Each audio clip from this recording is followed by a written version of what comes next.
જે નદીનું પાણી બરફ જેવું ઠંડુ હોવું જોઈએ તે મહારાજના સંકલ્પથી ગરમ થઈ ગયું હતું. અરે સંતો, મને અહીં એકલો મૂકીને તમે ક્યાં જાઓ છો? સંતો તો પાછા ફર્યા. ત્યાં તો સાંગાણીના ઢોરેથી અવાજ આવ્યો. અરે, હું તો અહીં છું. તમે તે તરફ કેમ ના જાઓ છો?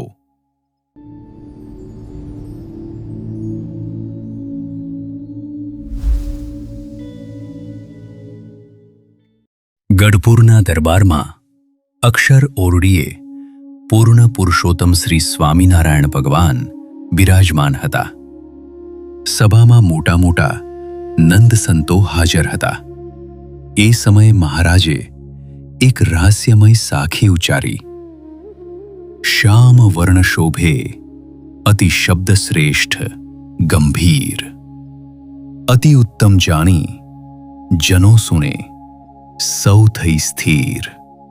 સાખી બોલીને મહારાજે સંતોની પરીક્ષા લેવા પૂછ્યું. બોલો સંતો, આ સાખી કોના માટે હશે? કોનું વર્ણન છે આમાં?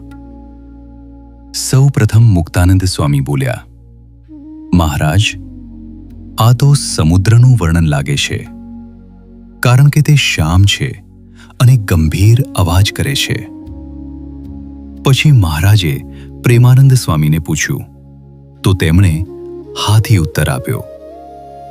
દેવાનંદ સ્વામીને પૂછ્યું ત્યારે તેમણે મેઘ એટલે કે વાદળ એવો અર્થ કર્યો. અંતે મહારાજે સ્મિત સાથે બ્રહ્માનંદ સ્વામી સામે જોયું. સ્વામી તો મહારાજની મૂર્તિમાં જ ડૂબેલા હતા. તેમણે ગદગદ કંઠે કહ્યું, હે પ્રભુ, આ સાખીમાં જેનું વર્ણન છે એ તો તમો પોતે જ છો. આપનું જ રૂપ આવું અદ્ભુત અને ગંભીર છે. આ સચોટ ઉત્તર સાંભળી મહારાજ અતિ પ્રસન્ન થયા. મહારાજે પ્રેમથી સ્વામીને પૂછ્યું, સ્વામી, તમે રાજી થયા? સ્વામીએ હા પાડી એટલે મહારાજે એક વચન માંગ્યું. તો કાલે હું કહું તેમ કરશો ને? સ્વામીએ નિર્દોષ ભાવે સંમતિ આપી. બીજે દિવસે સવાર પડી, પણ બ્રહ્માનંદ સ્વામીની હાલત નાજુક હતી. આખું શરીર તાવથી ધગધગતું હતું, જાણે અંગારા જેવું તપતું હોય. સ્વામી તો પથારીમાંથી ઊભા થવા પણ અશક્ત હતા.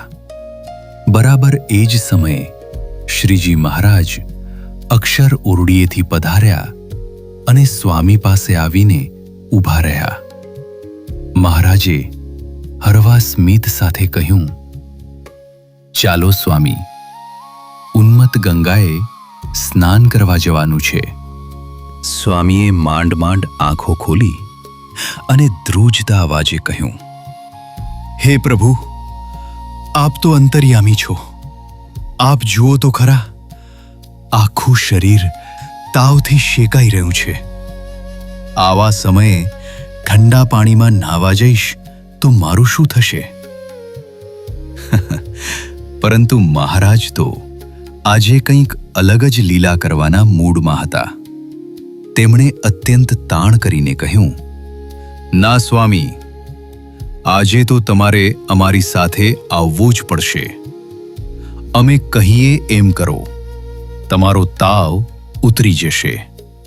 મહારાજની આવી જીદ જોઈને સ્વામી ના ન પાડી શક્યા. મહારાજ પોતે સ્વામીનો હાથ પકડીને તેમને ટેકો આપીને ઉન્મત્ત ગંગાના કાંઠે લઈ ગયા. સ્વામીના મનમાં ફાડ પડી રહી હતી કે હમણાં જ ઘેલા નદીનું ઠંડુગાર પાણી મારા ગરમ શરીરને અડશે અને કદાચ મારા પ્રાણ નીકળી જશે. જેવા તેઓ નદીના કિનારે પહોંચ્યા, મહારાજે હુકમ કર્યો, સ્વામી, હવે જળમાં પગ મૂકો. બ્રહ્માનંદ સ્વામીએ મહારાજની મૂર્તિનું ધ્યાન ધર્યું અને ધ્રુજતા પગે જેવો પાણીમાં પહેલો ડગ મૂક્યો ત્યાં તો આશ્ચર્યનો પાર ન રહ્યો.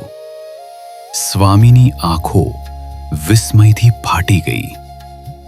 જે નદીનું પાણી બરફ જેવું ઠંડુ હોવું જોઈએ તે મહારાજના સંકલ્પથી ગરમ થઈ ગયું હતું. અને સૌથી મોટું આશ્ચર્ય તો એ હતું કે જે ઉન્મત્ત ગંગાના પ્રવાહમાં બધા સંતો સ્નાન કરી રહ્યા હતા ત્યાં પાણી બરફ જેવું ઠંડુ હતું. બીજા સંતો તો ટાઢા પાણીમાં ડૂબકીઓ લગાવતા હતા અને મહારાજ પણ એ જ શીતળ જળમાં ક્રીડા કરી રહ્યા હતા. પણ જેવો બ્રહ્માનંદ સ્વામીએ નદીના જળમાં પોતાનો ચરણ મૂક્યો ત્યાં તો કુદરતની મર્યાદા બદલાઈ ગઈ. આખી નદીમાં ઠંડુ પાણી વહેતું હતું પણ માત્ર બ્રહ્માનંદ સ્વામીની આસપાસનું જળ સાક્ષાત હુંફાળું થઈ ગયું.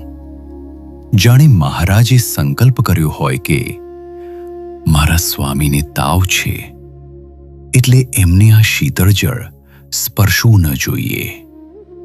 સ્વામીએ જોયું તો બાજુમાં બેઠેલા સંતો ઠંડા પાણીથી ધ્રુજતા હતા પણ પોતાને તો ગરમ કુંડમાં નાહતા હોય તેવો અહેસાસ થતો હતો. આ જોઈ સ્વામી ગદગદ થઈ ગયા. ધન્ય છે પ્રભુ, મારા એકના માટે આપે આખી નદીના જળના સ્વભાવ બદલી નાખ્યા. એક જ નદી, એક જ પ્રવાહ, છતાં એક ભક્ત માટે ઉષ્ણ અને અન્યો માટે ઠંડુ પાણી. ભગવાનના આવા પક્ષપાત ભર્યા પ્રેમની પરાકાષ્ઠા જોઈને બ્રહ્માનંદ સ્વામીના મુખમાંથી ઉદ્ગાર સરી પડ્યા. શીતોદક ઘેલાતણું ઉષ્ણ થયું આ વાર. તે તો નહાવા કારણે કર્યું, તમે કીર્તાર.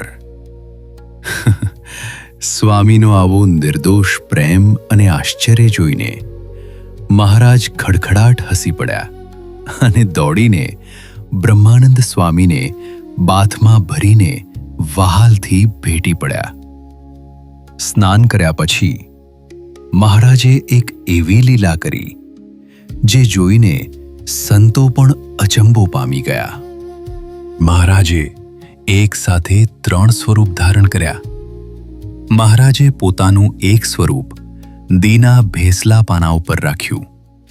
બીજું સ્વરૂપ લઈ તેઓ સંતો સાથે સાંગાણીના ઢોરે ચાલવા માંડ્યા. જ્યારે સંતો સાંગાણીના ઢોરે પહોંચ્યા ત્યારે પાછળથી ભેસલા પાણા ઉપર બેઠેલા મહારાજે બૂમ પાડી, અરે સંતો, ઓ સંતો, મને અહીં એકલો મૂકીને તમે ક્યાં જાઓ છો? સંતો તો પાછા ફર્યા ત્યાં તો સાંગાણીના ઢોરેથી અવાજ આવ્યો, અરે હું તો અહીં છું, તમે તે તરફ કેમ ના જાઓ છો? આમ મહારાજે એક સાથે અનેક રૂપે દર્શન આપીને મંદિરમાં આવી અદૃશ્ય થયા. બ્રહ્માનંદ સ્વામી અતિશય રાજીપો અનુભવતા ગઢપુરના મંદિરમાં અક્ષર ઓરડી તરફ પાછા આવી રહ્યા હતા. તેમના મનમાં હજી પેલી અદ્ભુત લીલા જ રમી રહી હતી. બરાબર એ જ સમયે સામેથી મહારાજના પરમ સેવક મુકુંદાનંદ બ્રહ્મચારી આવી રહ્યા હતા. મુકુંદ બ્રહ્મચારીએ સહજ ભાવે પૂછ્યું, સ્વામી, તમે અત્યારે ક્યાંથી આવ્યા? બ્રહ્માનંદ સ્વામીએ હરખાઈને કહ્યું, અરે બ્રહ્મચારી, અમે તો હમણાં જ સાક્ષાત શ્રીજી મહારાજની સાથે ઉન્મત્ત ગંગામાં સ્નાન કરવા ગયા હતા. મહારાજે આજે તો કેવી દિવ્ય લીલા કરી, એની શું વાત કરું. આ સાંભળતા જ મુકુંદ બ્રહ્મચારી તો આભા બની ગયા. તેમણે આશ્ચર્ય સાથે પૂછ્યું, સ્વામી, તમે શું કહો છો? મહારાજ તમારી સાથે નદીએ આવ્યા હતા? એ કેવી રીતે બને?